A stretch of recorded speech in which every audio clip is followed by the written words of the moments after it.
puja has to start at the time when it has to start. I've been waiting and waiting and waiting. Then I realized that today is a very good time according to the calendar, but it is not in the morning. So it had to be the third day of the moon. And as the moon is changing its phases in the daytime, we had to wait till it started. I think all these things have happened, of the theft and everything has happened, perhaps to delay the puja up to the point where it should start. So in SahajaYoga we all go beyond time. And we don't have to worry about the timing. Only when it's a formal function or something, because the people are formal, they don't understand our styles. So we have to be present there at right time. Otherwise, we should just allow the time to take its own course and we should move in our own way.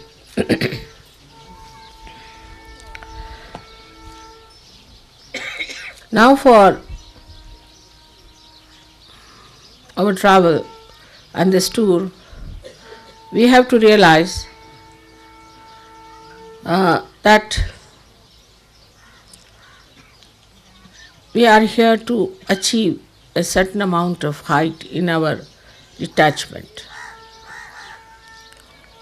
We have to rise into the realm of our state, while the circumstances around us, they are surrounding us, and they should not make us unhappy or biased, or we should not react to them. On the contrary, we should try to rise above that. If there are no events of mishaps, then you cannot see the surmounting quality of the divine. If the surmounting quality of the divine has to be seen, we have to see the obstructions. For example, if there is the flow of the water going on and it is smoothly moving, there is no happening, as we call the ghatana. There is no happening. But if there is a stone, then the water splashes against it, creates a beauty and surpasses it. This is the sign of divine surmounting all the difficulties that are supposed to be there. Now we are proceeding to Pune, and where we will be having a proper session also for marriages and all that. We will have to take a firm decision. I must speak about it today, that the steadiness of the mind is very important for the marriages. If you have certain concepts and if you are whimsical, it's better you don't get married, because that's not found in Indian character. Once they decide for marriage, they are married forever. But if the mind is still wavering, going up and down, it's a trick of the mind that wants to play tricks with others and enjoys it. It's a sign of ego. Absolutely a sign of ego. And then you start playing games. You enjoy it. Yes, no, yes, no. You go on enjoying those games. And later on you play into it so much that your marriages can never be happy or successful. That means you are not yet matured for marriage. For marriage you have to be matured. But one of the reasons for this I find in the West is that you have had no training at all. Parents have never told you how to behave towards your husband, towards your wife, how to make a marriage successful, that it's a very important event, and that we should try to establish ourselves in the marriage system. Instead of that, we use it as a nice trick playing ground. We miss the point. Who is the loser? If you go on playing tricks like this and playing with your ego, whatever you may do, whatever type of marriages you'll have, you can never be happy. Now in the West, as you know, I lead another life also. And every person I've met, every person, whatever country they may come, nobody seems to be happy in their marriage. It's very surprising. It seems every wife finds something wrong with the husband finds something wrong with the wife. And they have funny, miserable faces. They don't look like married people, but as if like criminals. Or something has really gone wrong with them. There's no smile on their face. They look horrid because they have missed the point. Marriage is to be enjoyed, is for your enjoyment. Supposing one gives you amrut as they call it, and then you start playing trick with it. Who is the loser? So must know that we have to achieve that maturity and enjoy that love. Basically, if something is very wrong, or if there is no possibility of a proper marriage, in SahajaYoga we have arrangement to give it up. You can change your wife, change your husband, no problem. But there must be some reason behind it. Just for fun's sake, if you want to spoil your life, I'll try my level best to tell you that don't spoil your life and of the other person. But people enjoy sometimes spoiling somebody's lives when it comes to the ego part. They themselves cannot enjoy dog in the manger policy. Dog in the manger cannot eat the grass, but barks at any bull that comes to eat it. It's like this. Neither they will enjoy, nor they will allow others to enjoy. And when such stupid couples are there, I have such a headache all the time, reconciling them, talking to them, asking them. I mean, it becomes a marriage bureau for me. And sometimes I reach such a conclusion, no more marriages in SahajaYoga. Had enough of it. Actually, what have I to gain out of it? This is nobody who tries to understand. What I am trying is to make you happy, to get you good husbands and good wives. That you should have good relationships, you should have great people on this earth to be born, that we should have a society which is beyond all these nonsensical societies, which is so great that we can create a homogeneous family among ourselves of purity and of holiness. Instead of that, for petty nonsensical things, if there's a fight going on, one gets really fed up. Of course, one has to try. But if you are bent upon cutting your noses, how can I go on clipping them back? It's an eternal problem. If you marry, say, 75 people, you have the enjoyment of it. Now, if it's a ocean of Indian Ocean, say for example, but then you get the Pacific Ocean back on your head with all the cries and weeping and shouting and screaming and all sorts of nonsense that's going on.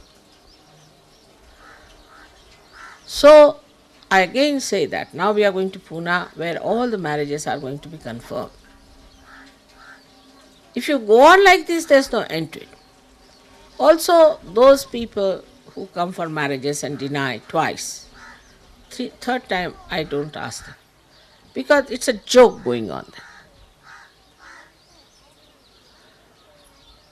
You do not know how many nights I have spent selecting people. As it is, you are from 25, 30 countries. Yesterday you saw that. You have different conditionings, different styles, different everything. Heights different, ages different, faces different, aptitudes different. So combine all these things, so very difficult. Sometimes I think if you are overeducated, then better to give you a simple woman so that your little pressure is reduced. You can share with her. But if you have equally educated people, then both the heads may be.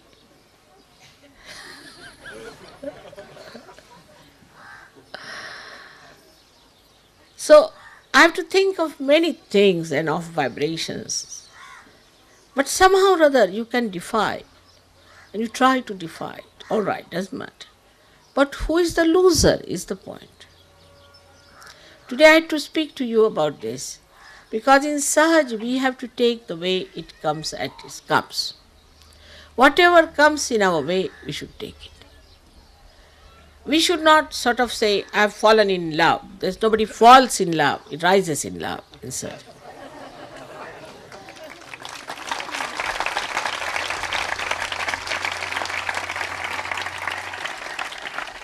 That is some funny idea, that one must fall in love. Because, you see, that means you must do something sinful or something absurd. So many people have told me, Mother, I am not fallen in love with her. How can you fall in love? You fall into some ditch, or you may fall into some river or something like that. I didn't understand, how do you fall in love? It's a solid stuff.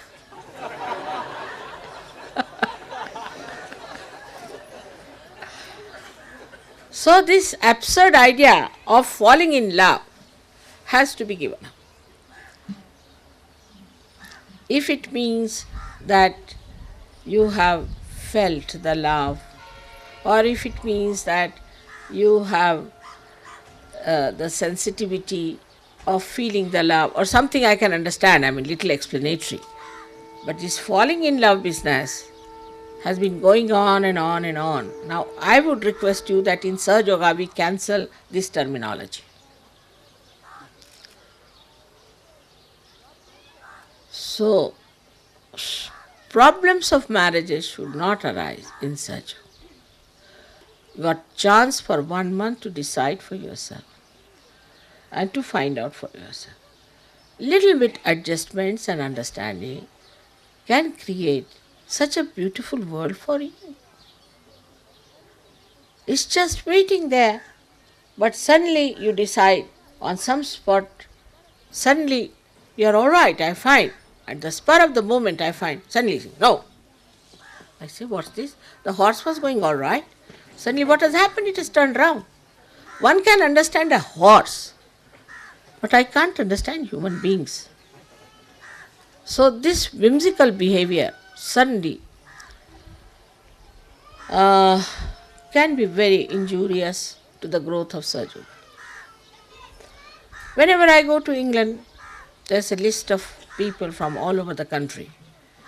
This marriage has gone rotten, that has gone rotten, that has gone rotten. While I'm boasting to everyone that SahajaYoga marriages never fail. I know it's not true.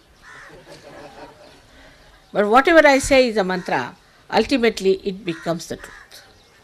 So time will come when no marriages will fail. But you have to join hands with me and cooperate and should understand how much I have worked hard to bring about these events. And marriages should not make you happy or unhappy, because to marry is not the ultimate in life. But it happens, after marriage people get lost. They don't come to SahajaYoga. After that we are enjoying our honeymoon for the last 3 years. Oh, wonderful SahajaYogis who are leaders suddenly get lost. That also may be a fall in love, maybe, I don't know. But this kind of nonsense, even if it is 1 or 2, it's such a headache.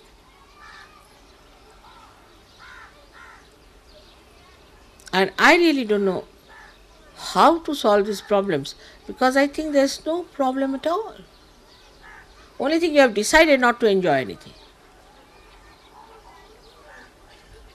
Supposing you don't want to enjoy the food, you can put some quinine on your tongue and then say, I don't like the food. Something like that. It's absurd. So try to help me in this. Otherwise, I'll give up this marriage business. I tell you. Because it doesn't give me any joy or pleasure. Even one person feels like that, I just don't understand. And for no rhyme and reason, you should not say no. First of all, you must look at yourself in the mirror. What are you? What is your education? What is your intellect? What do you expect from another person? How much money you have got? How much money the other person has got? Whatever you want to see, you can see for yourself. To begin with. Then compare. But the greatest thing you have to think about, how many vibrations you have.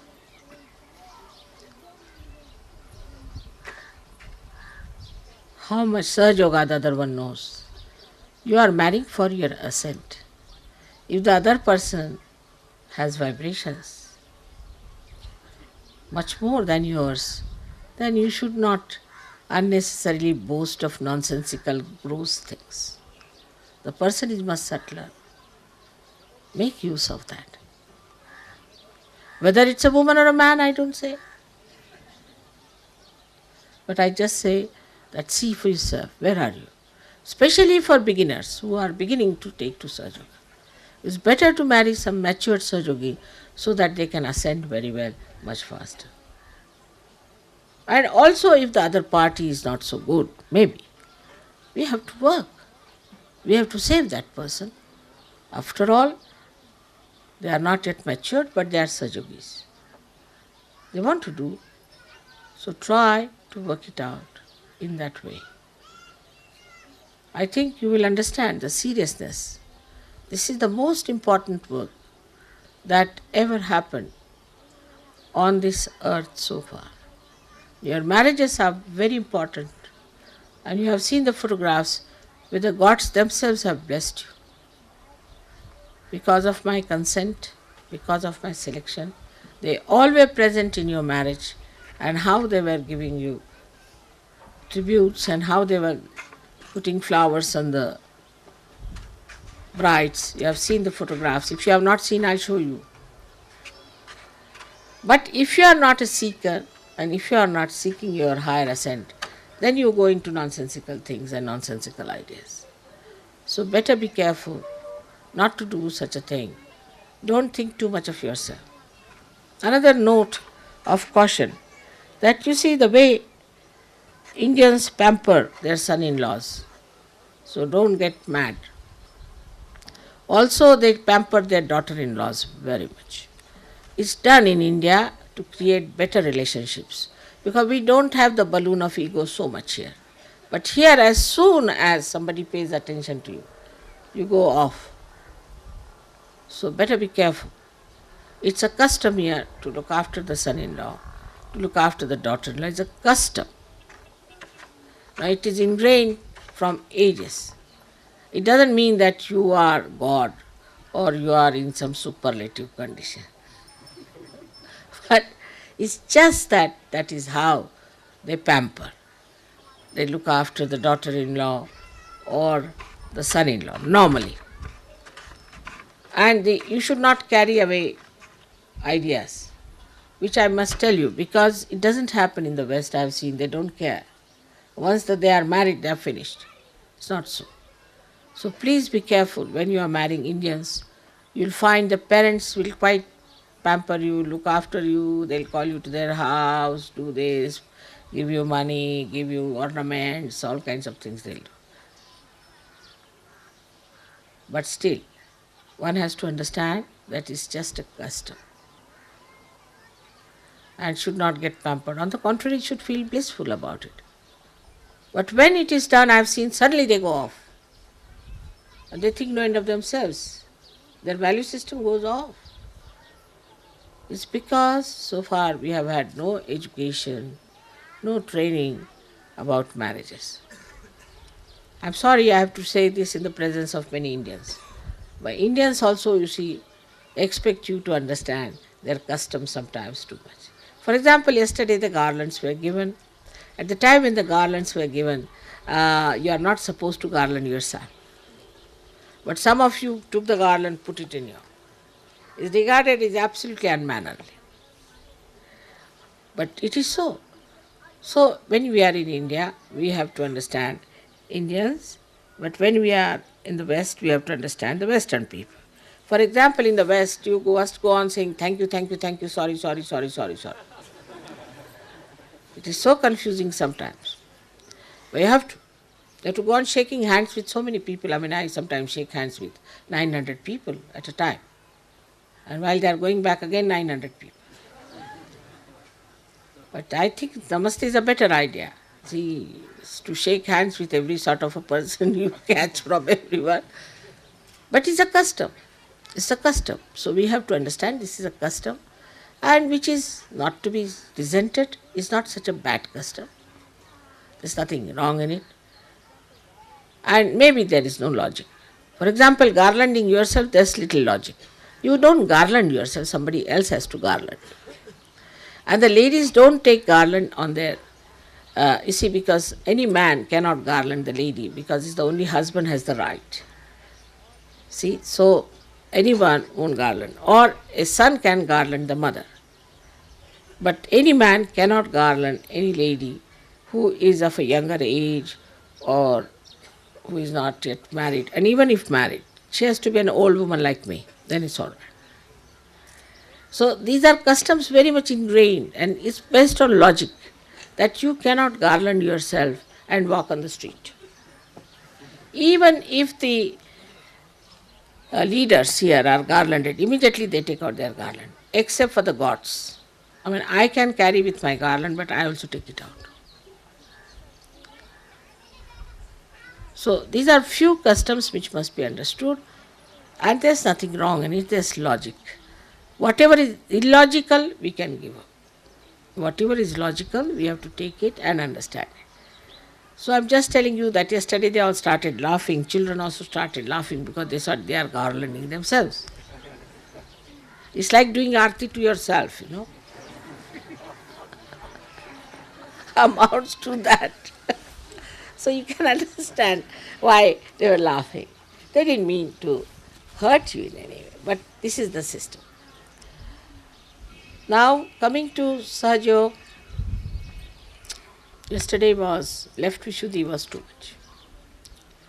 Perhaps maybe in the morning I said you were all very late for the formal program. I don't know. Whatever I say has to be just listened to, that's all. Only thing is next time we should not be late in any formal program. But it seems such a left Vishuddhi was there that I got a lump here. And I just knew what it was. So mother says to you things which should not hurt you in any way, and you should not take it that seriously, but should understand that next time we should not do so. Otherwise you are all wonderful people, you are beautiful people. I love you, I adore you. Not only that, but I am very proud of you. I am extremely proud of you. But I have to tell you something sometimes. But if I tell you even wee bit, then if you get that upset, I don't know what should I do. So, not to take things that seriously. There's nothing so much wrong.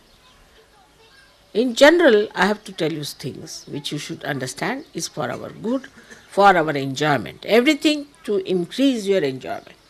Even your ascent in SahajaYoga is to increase your enjoyment. Your sensitivity to joy, to increase it more and more, all this is done. आता आपल्या सहयोगांना सांगायचं म्हणजे असं आहे की ह्या मंडळींपासून आपल्यालाही पुष्कळशी शिकायचं आहे. मी आता यांना सांगितलं की गळ्यात हार स्वतःच्या घालू नका, तर ते काय एवढी मोठी चूक नाही. जरी घातलं तरी काय झालं, त्याला काय माहीत नव्हतं. पण आपण सहयोगामध्ये काय करतो ते बघितलं पाहिजे. त्यात एक फार मोठी मला चूक दिसून येते, ती अशी की आपल्यामध्ये अजून आपली फॅमिली, आपलं घर, आपली मुलं ह्याचा फार जास्त ताबा आहे. ते बरोबर आहे, आपली मुलं बाळं सांभाळली पाहिजे, त्यांच्याकडे लक्ष दिलं पाहिजे. पण उदारचरितानाम वसुधैव कुटुंबकम म्हटलेलं आहे, ते उदार चरित्र कुठे आहे? त्यामुळे आता सगळ्यांचं म्हणे माताजी इथे आश्रमाला तुम्ही जागा द्या, आश्रम घ्या. हो, पण त्याच्यात राहणार कोण आधी शोधून काढा. पहिल्यांदा आश्रमात राहणारे शोधून काढा आणि त्याच्यानंतर मी आश्रमाला जागा घेते. तर म्हणे माताजी तुम्ही राहाल म्हणजे मी किती आश्रमात राहणार आहे आणि मलाच आश्रमात घालता का तुम्ही? आणि माझ्यासाठी आश्रम कशाला पाहिजे? मला काय गरज आहे सहयोगाची? मला आश्रमाची काय गरज आहे? मला तर सगळं मिळालंच आहे, मी आहेच ती. तेव्हा म्हणे माताजी तुमच्या राहण्यासाठी ठीक आहे व्यवस्था आम्ही करतो. म्हटलं मुळीच करू नका. तुम्ही आधी आश्रमात किती लोक राहणार आधी त्यांची यादी करा, मग मी आश्रमाला पैसे देते. आता दिदीला एवढं मोठा आश्रम काढला, त्यासाठी पैसे दिले, सगळं काही झालं. तिथं राहायलाच कोण त्याने पैसे देऊन कोण राहिला त्या, हा प्रकार आहे. म्हणजे असं आहे त्याला कारण की आपल्याला एक सवयी झालेल्या आहेत. त्यातली एक सवय अशी आहे की आपलं घर असलं पाहिजे. मग त्यात पुष्कळ फायदे असतात. बायकोवर ओरडता येतं, जेवणाचं असं पाहिजे, मला हीच भाजी पाहिजे, मला ते नाही पसंत, मग नवऱ्याची पसंत बायको बघत बसते. आता आश्रमात काय सगळ्यांच्यासाठी स्वयंपाक केला तो खायला लागतो. सगळं काय असलं तरी प्रत्येकाला वेगळं वेगळं काही मिळत नाही. तर इथे नवऱ्याची मिजाज कशी चालणार? बरं बायकोचं सुद्धा की मला ही खोली आवडते, मला हेच आवडतं, माझंच घर असलेलं बरं, माझी मुलं आली म्हणजे त्यांना मी लाडू देणार, दुसरी मुलं आले तर त्यांना मी बोरं देणार. हे कसं चालणार? त्यामुळे होतं काय की आपल्यामध्ये अजून एकत्र कुटुंब पद्धती जी आपली विश्वाची आहे त्याची अजून कल्पना आलेली नाही. आणि ह्या लोकांचं एक बरं झालं एका अर्थाने की ह्यांचे आईवडील सुटले नशिबाने. त्यामुळे आता हे नवीनच आपण जे संसार थाटलेला आहे, हेच आपलं घर, हीच आपली आई, हेच आपले वडील असं समजून हे सगळे मिळून मिसळून राहतात. इतक्या देशातले लोक आहेत ते मिळून मिसळून राहतात. त्यामुळे बघा किती कमाल आहे, कलेक्टिव्हची किती कमाल आहे. एक गाणं जर आता इथे गुरुजींनी म्हटलं की ते तुम्ही एका वर्षानंतर ऐकून घ्यायचे, सगळ्या गावातनं, सगळ्या देशातनं, सगळ्यांच्या तोंडून ते गाणं येतं. पण तसं आपल्याकडे होत नाही. एकही गाणं, आरतीला सुद्धा पुस्तक घेऊन लोक आता आरती म्हणतात म्हणजे काय म्हणावं महाराष्ट्रात. एक सुद्धा गाणं सगळ्यांना बरोबर म्हणता येते. परत सगळ्यांनी एकत्र राहणं म्हणजे अशक्य गोष्ट आहे. सगळ्यांनी एकत्र राहायचं म्हणजे अगदी अशक्य गोष्ट आहे. कारण प्रत्येकाला आपलं घर पाहिजे, आपली बायको पाहिजे, मुलं पाहिजेत आणि त्यांचं सगळ्यांचं आपापसात ठीक आहे. त्यात आता फक्त असं झालं पाहिजे की मुलांनीच पळून निघायचं घरात म्हणजे मग ठीक होईल. त्याशिवाय काय मला मार्ग दिसत नाही.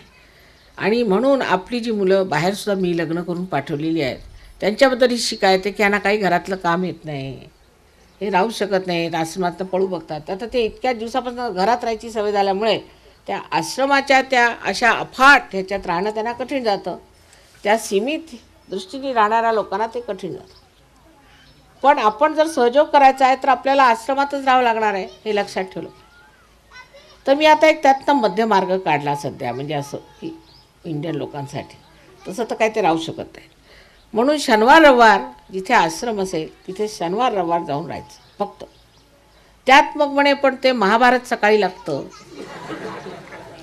मग आमचं कसं होणार माताजी? म्हटलं अहो एक टेलिव्हिजन ठेवा आणि महाभारत आहे बघा. तर आणखीन काय करणार? अशा रीतीने काय एवढं मोठं कार्य होणार आहे? अशा येऱ्या गबाळ्यांचे काम नव्हे, त्याला पाहिजेत जातीचे म्हणतात. अहो आम्ही आमच्या वडिलांना आईला पाहिलं, वर्षानुवर्ष जेलमध्ये खिचपत पडले. आम्ही 11 त्यांची मुलं असताना त्या गांधीजीमध्ये अशी कोणची करामात होती की त्यांनी लोकांना असं देशोधडीला लावून एवढं कार्य करून घेतलं. आणि आमच्यामध्ये काय असं कमी आहे की तुम्ही लोक आमचं काही करत नाही? अशी कोणची गोष्ट आहे? एकच चुकलं आहे, गांधीजींनी सुरुवातीपासूनच त्यांना क्लेश उचलायला सांगितले. सहस्त्राचं पाणी उचलायचं, संडास स्वच्छ करायचं, रस्ते स्वच्छ करायचे, नोकर ठेवायचा नाही. मग ते अंगवळी पडलं त्यांना. आणि जर तुम्हाला यायचंच असलं राष्ट्रकार्याला तर त्याच्यामध्ये सगळा त्याग केला पाहिजे, सगळे त्यागमूर्ती असले पाहिजे. त्यामुळे काय झालं की प्रत्येकाची त्याच्यातच चढावण. सहयोगात उलट आहे, सहयोगामध्ये सगळा आशीर्वादच. आता माताजी सगळं ठीक आहे पण आमच्याकडे कोंबडी मेली, इथपर्यंत आहे सहयोग. म्हणजे ती नाही मेली पाहिजे, तिथं काय माझ्यावर बंधन की ती कशी मेली, तिने मेली पाहिजे, तेही माताजीने बघितलं पाहिजे. असं कसं झालं? आम्ही सहयोग करतो, आमच्याकडे कोंबडी कशी मेली? आणि त्याचा माझ्यावर आरोप. तेव्हा सांगायचं असं आहे की सहयोगामध्ये सगळे आशीर्वाद असल्यामुळे जरा सुद्धा कुठे खोच लागूच दिली नाही पाहिजे. खोच तर फार मोठे झाले, जराशी इजा सुद्धा दिली नाही पाहिजे. सगळं व्यवस्थित झालं पाहिजे. माझ्या मुलाची नोकरी लागली पाहिजे माताजी, मग असं झालं पाहिजे, हे मूल झालं पाहिजे, मुलगीच झाली, मुलगाच झालं पाहिजे. म्हणजे मला इतकं काही हात धरलं आहे त्यांनी वेठीवर की तुम्ही सहयोग करता ना, मग हे द्या, देता का नाही?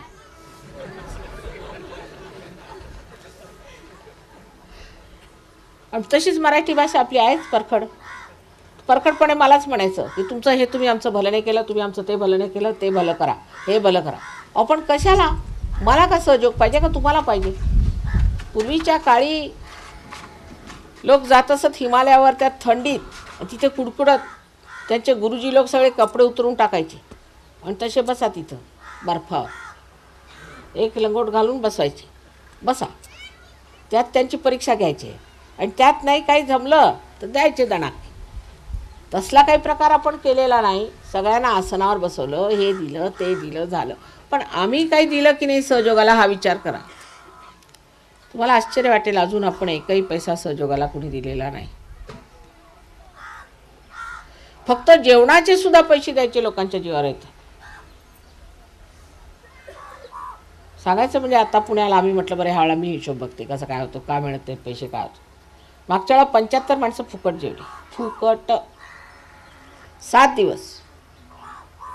तर ह्या वेळेला मी असा नियम काढला की मी सगळे पैसे इथे बँकेत जमा करते, बघते. तर 750 रुपयांनी ठरवले. माताजी मागच्या वेळा खूप तोटा आला, तुम्हाला पैसे द्यायला लागले. म्हटलं बरं ठीक आहे, ते तुमचेच पैसे कमी होतात. तुम्हाला म्हटलं बरं जाऊ दे, मी 100 याच्यातले देते सगळ्यांचे, बाकीचं तर घ्या. तर तरी वाट बघत बसले की आणखीन 50 कमी झाले तर बरं. इतक्या स्वस्तात स्वस्त करतोय आम्ही, तरीसुद्धा त्यात पैसे जर थोडेसे वाचत आले तर बरंच होईल. त्यातून एक पैसासुद्धा आपण कुठेही कशालाही खर्च करत नाही. थोडी बहुत तुम्ही काय वर्गणी देत असाल ती मला त्याबद्दल माहिती नाही, पण सांगायचं म्हणजे असं की आपल्याला एवढं मिळालेलं आहे, आपण काय सहयोगाला दिलं, काय मेहनत केली सहयोगासाठी, आपण परमेश्वरासाठी काय केलं आहे. मला काही नको, मला उगीच तुम्ही साड्या बिड्या देता, काय त्याची गरज नाही. मला पुष्कळ जास्त पण ऐकतच नाही, कोणी किती डोकं फोडून सांगितलं तरी ऐकत. मला काही नको तुमच्याकडे, ती साडी देतात ती नको, आणि जे काय तुम्ही पूजेचे पैसे म्हणून देतात ते सुद्धा त्याचे चांदीची भांडी घेऊन देते तुम्हाला. मला काहीही नको, पण सहयोगासाठी तुम्ही मेहनत करा, स्वतःची मेहनत करा. 4 ठिकाणी बैठत जा, बसत जा. बायकांना सांगितलं दुसऱ्या बायकांना हळदी कुंकाला बोलवा, त्यांना सहयोगाच्या गोष्टी सांगा. अहो जर कुणाचा एखादा जर गुरु असला ना, तो भरमसाठ सांगत बसतो. मी एरोप्लेननी आले, एक गृहस्थाचा कोणी गुरु होता, तर तो आपला झेंडा घेऊन तिथे उभा, त्यांनी लेक्चरच द्यायला सुरुवात केली फर्स्ट क्लासमध्ये की माझे गुरु असे आणि माझे गुरु तसे. रस्त्यावर उभं राहायचं आणि गुरुचं आख्यान सांगत बसायचं. म्हणून सहयोग पसरत नाही. त्याची जबाबदारी घ्यायला पाहिजे. आशीर्वाद आहेत, पण जबाबदारी घेता का तुम्ही काही सहयोगाची? का माझ्याचवर सर्व जबाबदारी आहे? तर आज इथे बसले ध्यानाला, तर माताजी आम्हाला शक्ती द्या की आम्ही जबाबदारी घेणार. असं सगळ्या भारतीय सहयोग्यांनी आज इथे आपल्या मनामध्ये निश्चय केला पाहिजे, निर्धार केला पाहिजे. अहो ते शिवाजी महाराजांसाठी जीव द्यायला निघाले तेच मराठे, आणि आता करतायत काय म्हटलं तर बस्त्याला जाऊन बसलेत म्हणे. गेले कुठे ते? का सगळे बाजार मुंडगे चालेत आमच्याकडे? तर तेवढा सैनिकपणा पण नाही आहे. काही तुम्हाला सिंहगड चढायला मी म्हणत नाही, फक्त थोडंसं लक्षात घेतलं पाहिजे की आमची जबाबदारी आहे सहयोग वाढवण्याची. जसा एक दारुडा असं म्हणतो की मी दारू पितो तर इतरांनाही दारू वाटलीच पाहिजे, तसंच आता तुम्ही जर या आनंदाचा एवढा उपभोग घेता ते दुसऱ्यांना दिलं पाहिजे, ही जबाबदारी तुम्हाला वाटली पाहिजे. तसंच बायकांनी सांगण्याचं आहे. बायकांना बोलवा. यांचं म्हणणं असं की इकडे सगळे बुद्धिजीवी आहेत. बायका तर बुद्धिजीवी नाहीत. बायकांच्या थ्रू काम करा, ते बरं काम होतं. हळदी कुंकवाला बोलवायचं, हळदी कुंकू द्यायचं. त्या बायकांना सांगायचं असं असं आहे, आम्हाला हा फायदा झाला, हा चमत्कार झाला. चमत्काराचे फोटो दाखवा की त्या बायका आपल्या पुरुषांना ठीक करणार. बायकांच्या थ्रू गांधीजींनी कामं करवली. गांधीजींनी सांगितलं मला हरिजन उद्धार करायचा आहे, तुमच्या बांगड्या उतरून द्या. सगळ्यांनी आपल्या बांगड्या सरळ सरळ त्यांना दिल्या. मी तसं काय म्हणत नाही, तसं काय नाही. पण हळदी कुंकवाला बायकांना बोलवायचं सगळ्यांनी मिळून, हळदी कुंकवाला आहे आणि तिथे करायचं, त्याला काय लागतं. आज आपल्या सहयोगापेक्षा ह्याच गोष्टी मी केल्या, कारण ह्याही गोष्टी फार महत्त्वाच्या आहेत आणि ज्या सूक्ष्म गोष्टी आहेत त्या आता नेहमी सांगत असते. Today I have talk to you about little gross things, it's also important. Of course, I am always talking about subtler things and subtlest, but gross things are also to be looked after. That's very important. We are integrated people, so we cannot allow the subtle to fly in the air. It has to stay in the gross, and the light has to come through the gross. May God bless you.